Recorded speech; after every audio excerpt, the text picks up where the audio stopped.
The Fat Tire electric bike experience has been on my bucket list for a super long time. So this company did give me this bike to make a demo of it. So basically you have to cut zip ties off for about 20 minutes, get everything taken apart, and only bolt the front handlebar and the wheel on, and you're basically good to go.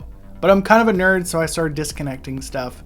We have a new updated locking tab on these generic e-bikes, wiring connectors, and that's a good sign.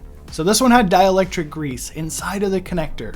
This is a really good practice to seal water out of the electrical connectors, so someone put this together with maybe a little more passion than your typical Walmart bike. The wiring loop up on the handlebars is pretty small because this bike features CANbus technology, the same wiring communication network that's inside your car. What this basically does is it can control everything with 2 small wires. The electronics don't stop there. You can basically lock this bike from the controller on the handlebars and set a pin code so no one can steal it.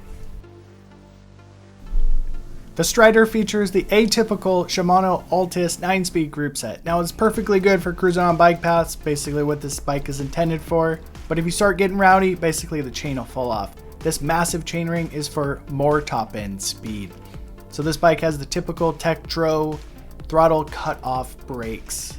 So what I mean by that is when you pull the throttle and you have the brake engaged, the throttle doesn't work. It's a really good safety feature, and do not buy a bike with a throttle that doesn't have the brake cutoff switch, because throttles on a bicycle are pretty darn dangerous. The Strider features 180mm brake rotors and single piston brakes. So it's a Fat Tire bike, it's not designed to go super fast, so these should be okay, but it would be my first upgrade to put some big 4-piston stoppers on this bike, linked in the description. So I do have a massive surprise about these brakes, and it has to do with the tires, but you gotta watch the rest of the video to find that out. So e-bikes, even the cheapest ones, are getting darn good in 2024. We have a color display with 6 modes of power, but don't forget this bike has a throttle, so you're basically not gonna even touch the modes.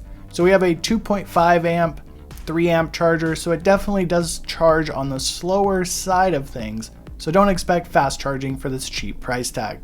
From a bicycle nerd standpoint, the most impressive feature in this bicycle is the battery, featuring a 700 watt battery, which is pretty sufficient. But now remember, those massive tires are definitely going to take a lot of your battery range when you get this into some softer stuff. So if you're in the market for an e-bike and you don't ride off-road, this is not your bike. If you want to have amazing adventures on sand, loose terrain, this is definitely an awesome bike. So if you're on the bike path like this, just the wrong bike. So let's get to the beach and test it where it really belongs. I've been riding the Strider all week, and it features this super awesome integrated headlight to the controller, and basically you can ride at night pretty confidently. So the most important thing when it comes to bikes is fitment. So it fits like a size large mountain bike, but the Strider only comes in one size. It does feature a really low standover, basically the seat to the ground. So I'm guessing you could be about 5'2" and reach the ground. But that long top tube, you may need to shorten the stem down and make shorter handlebars. The Strider features a 750 watt rear hub drive motor, so the electric motor sits inside of the rear wheel. Now, that is a pretty powerful, impressive number looking at other bikes on the market, but it does feature 26-inch 4.0 wide tires, so it doesn't feel super powerful. While migrating to the beach on the Strider, I did discover one thing you should know about. So the motor is governed to 20 miles an hour. This is for legislation and to make it legal, but it's a little bit annoying when it basically cuts you off at 20 miles an hour when it wants to go faster. Speaking of going fast, I discovered an awesome thing about Fat Tire bikes. This is my first experience on Fat Tire bikes. When you slam on the front brake, basically you don't go over the handlebars and it doesn't skid, because the 4-inch wide 26-inch tires are so wide they give you amazing traction during braking. So you could get this ride in the bike path because it's pretty darn safe when it comes to braking. So this has me thinking, I want to upgrade the brakes. See what happens with big old 4-piston proper brakes that this bike should come with. But let's keep this in perspective. It would cost more if they put more expensive brakes on it. Finally getting the Strider to the beach, dropping in, realizing my seat post was too high, so I lowered it down, but when I looked at it, I discovered it's a 30.9. What this means is you could add a dropper post into this bicycle. After slamming the seat down to make sure I was safe off-road, I basically carried on and almost crashed instantly in the deep sand. This is because I had 30 psi in the tires.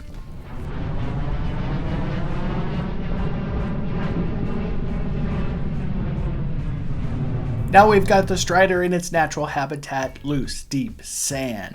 I decided to lower the pressure down to about 10 psi and then took it for a little spin and realized it was still too high. So basically I dumped it down to like 2 psi until it felt extremely soft to the touch. After lowering the tires down to like 5 psi, I was able to explore this beach at sunset, and it was absolutely legendary because basically I could ride on any terrain on the beach. Hard, semi-hard, and even super deep sand. Honestly, it was an absolute riot to be fat tire biking on the beach because you could not ride any other bicycle on such deep sand.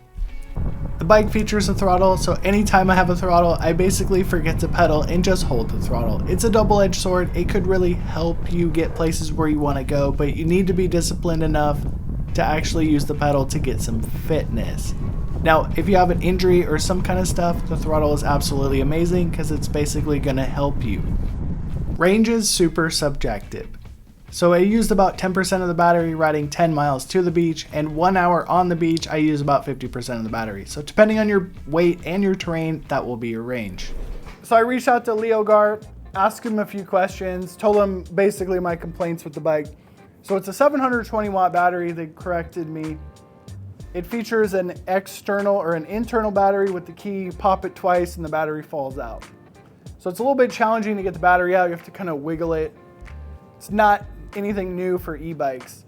So I told him, how in the hell do I say that name? What does it mean?